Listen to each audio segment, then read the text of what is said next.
മറ്റു പാർട്ടികളെ പോലെയല്ലാതെ ഇടതുപക്ഷത്തിന് സൈബർ പോരാളികൾ കുറച്ച് സ്ട്രോങ് ആണ്. അതായത് ഏതെങ്കിലും തരത്തിൽ ഇടതുപക്ഷത്തിൻ്റെ മന്ത്രിമാരെയോ MLA-മാരെയോ പ്രവർത്തകരെയോ നേതാക്കന്മാരെയോ സമൂഹ മാധ്യമങ്ങളിലൂടെ ആരെങ്കിലും ഏതെങ്കിലും തരത്തിൽ വിമർശിക്കുവാനോ എതിർക്കുവാനോ മുതിർന്നാൽ അവരെയെല്ലാം അതേ സമൂഹ മാധ്യമങ്ങളിലെ സൈബർ പടയാളികളെ ഉപയോഗിച്ച് എതിർത്ത് തോൽപ്പിക്കുന്ന ഒരു ശൈലിയും രീതിയുമൊക്കെ കുറച്ചുകൂടി ശക്തമായ മുമ്പുണ്ടായിരുന്നു. ഇപ്പോൾ അത്ര ഇല്ലെങ്കിൽ പോലും ഉണ്ട് എന്ന് തന്നെ പറയാം.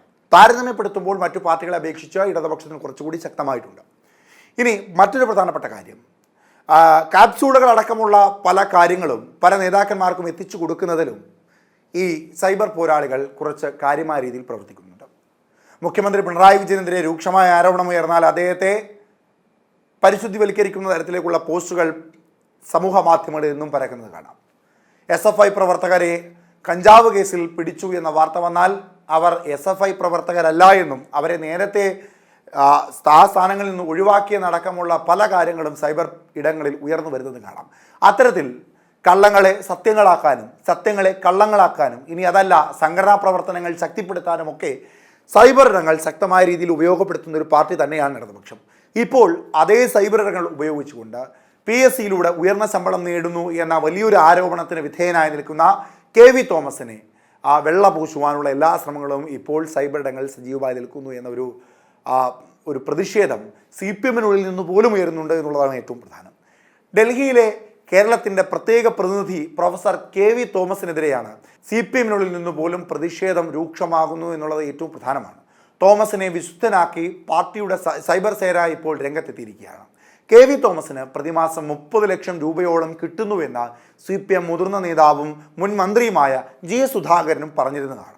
തോമസിനെ ഇത്രയും പണം ചെലവിട്ട ഡൽഹിയിൽ തീറ്റിപ്പോറ്റുന്നതിനെതിരെ അതിരൂക്ഷമായ വിമർശനം ഉയരുന്നതിനിടെയാണ് തോമസിൻ്റെ വ്യക്തിബന്ധങ്ങളെ അടക്കം കേരളത്തിന് ഗുണകരമാണെന്ന് വാഴ്ത്തിപ്പാടിക്കൊണ്ട് CPM സൈബർ രംഗത്തെത്തിയിരിക്കുന്നത്. 15 കൊല്ലം MP-യും 8 കൊല്ലം MLA-യും 4 കൊല്ലം കേരളത്തിനും 5 കൊല്ലം കേന്ദ്രത്തിനും മന്ത്രിയായി 3 കൊല്ലം പാർലമെൻറ്റിൽ പബ്ലിക് അക്കൗണ്ട്സ് കമ്മിറ്റി ചെയർമാനുമായിരുന്ന KV തോമസിൻ്റെ ബന്ധങ്ങൾ വിലമതിക്കാനാവാത്തതാണെന്ന് സൈബർ സേന ചൂണ്ടിക്കാട്ടുന്നുണ്ട്. അത് വളരെ പ്രധാനമാണ്. 1970-ൽ വാർഡ് കോൺഗ്രസ് കമ്മിറ്റി പ്രസിഡന്റായി പാർട്ടി പ്രവർത്തനം തുടങ്ങിയതാണ്. 2022-ൽ CPM പാർട്ടി കോൺഗ്രസിനോട് അനുബന്ധിച്ചൊരു സെമിനാറിൽ പങ്കെടുത്തതിൻ്റെ പേരിലാണ് അരനൂറ്റാണ്ട് കാലം കോൺഗ്രസുകാരനായിരുന്ന തോമസ് മാഷിനെ പുറത്താക്കിയത്.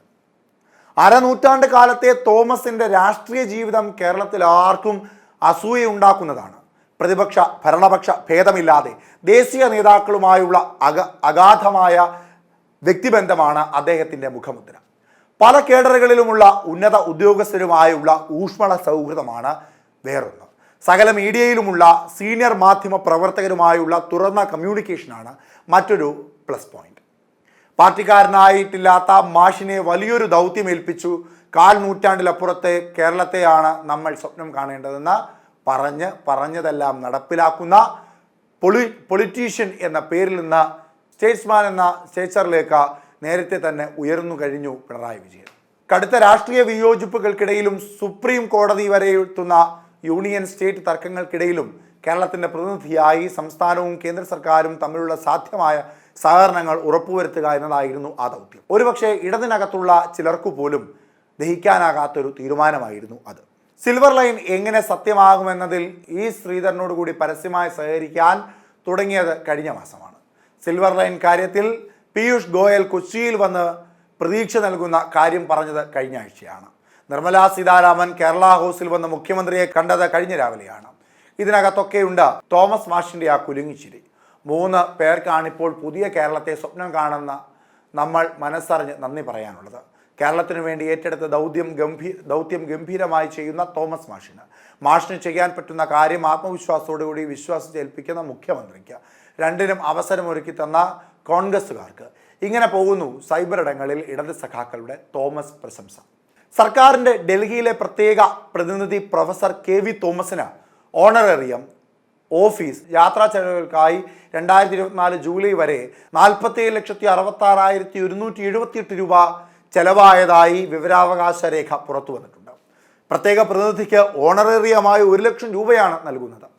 തിരുവനന്തപുരം ഡൽഹി വിമാനയാത്ര കൂലി ഒരു സ്ഥാപനത്തിന് നൽകുകയാണ്.